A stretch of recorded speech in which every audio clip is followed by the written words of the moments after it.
Conference of the EAFF East Asian Cup 2013 preliminary competition 1-2. First of all, I would like to introduce the head coach of Australia, Mr. Hogan Osick. So, coach, what do you think about the team performance of the day? You had a young starting lineup, but many of your senior players got the goals. What the Australian looking for? Yeah, actually, I took the opportunity tonight to give, in particular, the younger players a run. And okay, they tried hard and then they tried to impress, but as you said, the experienced players, they scored the goals, and there's still a little bit of a gap between the talent and experience. And I think all in all it was an easy victory tonight, and we easily could have scored a lot more goals, but I think it's good that it didn't happen, because I felt in a way sorry for the other team, and it's bad when you get a two-digit score against you. And you have benefit of the goal difference. So how important for the next match? Well, as I said, I don't care about the goal difference, because I'm pretty sure that Hong Kong will give Korea a very tough game. And it's not clear that Korea will beat Hong Kong. I'm not convinced about that. So then it's on points and not on goal difference. Now is the open time question for the media. So anybody have questions? Holger, there's been a lot of criticism for you not playing the young players more than you should have in the first two games. Do you feel after today you've silenced those critics?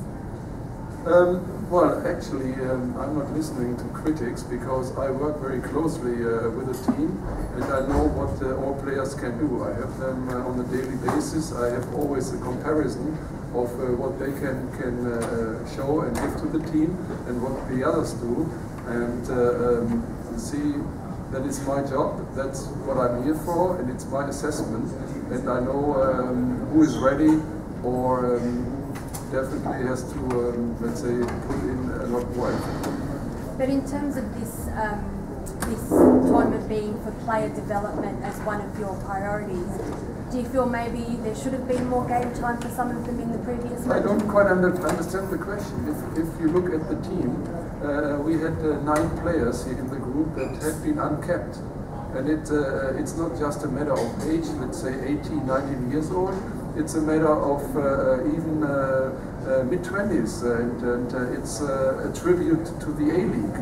And I always said that I'm promoting the A-League and look at the best players. And if you look at players like Matt Smith, Franich, Maroney or so, they never played for Australia, and they did extremely well. So I mean, we should get away from the cliche young. They are all young. So some of those people were suggesting, though, even that maybe this tournament should have been just, for example, an under-23 squad. How do you react when you read this? You know what people suggest. I don't actually care. I'm dealing with the facts. I'm dealing with the situation that I'm put into, and I know how to build a team, and I know how to enlarge a group to get a bit more competition within our players, to get the right players for the upcoming qualifier, and to get the right players to build up for the future. Were you given any directives by the FFA? Because again, there's been all this speculation and talk about who's saying what and who's doing what with the squad. A lot of people saying that qualification is not the imperative here, that the development and integrating the player pool is Scott, in all fairness, I tell you one thing. It is my sole decision what goes on here. And there's nobody in the FFA who can tell me what to do, because I'm the expert and nobody else.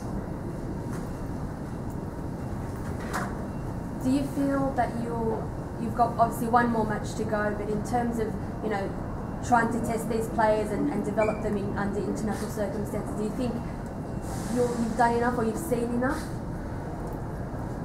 How can you say you've done enough or seen enough after a short period?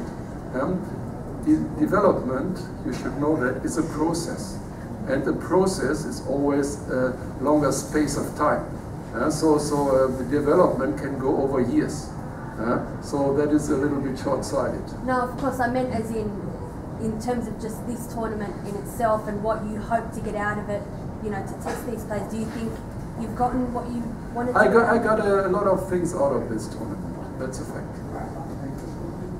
Coach, I have a question.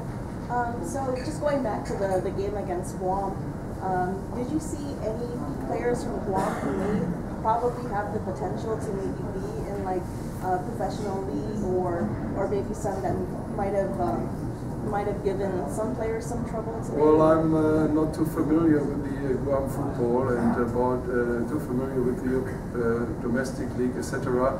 So I'm not in the position to make any statement on that to your question. You've got Taiwan up next, Holger. How are you going to approach things going into that? As any other game, we're going to be very focused, we're going to take them very seriously, and we're going to scout the following game to be well prepared for that game on Sunday. But in terms of it being it all comes down to this last match now. So in terms of the, what you require of the players, obviously more goals, more. First of all, I require a very decent performance, and the rest will come. Holger, firstly, congratulations on the win today. Just one question. The way the draw has worked out, you actually end up, if I'm not mistaken, actually playing the last game. Notwithstanding your compliment towards the Hong Kong team, that you may feel that it may actually just go down to results rather than goal difference. Should it go down to goal difference, you'll know exactly what you need to do. Will that actually change your plans in any other way, or as you were saying, you simply prepare as though it's any other game? Not at all. We are not in let's say, position to have any impact on other games. We know what we have to do, what we can do, and that will be our focus. Okay. This is the end of conference. Thank you.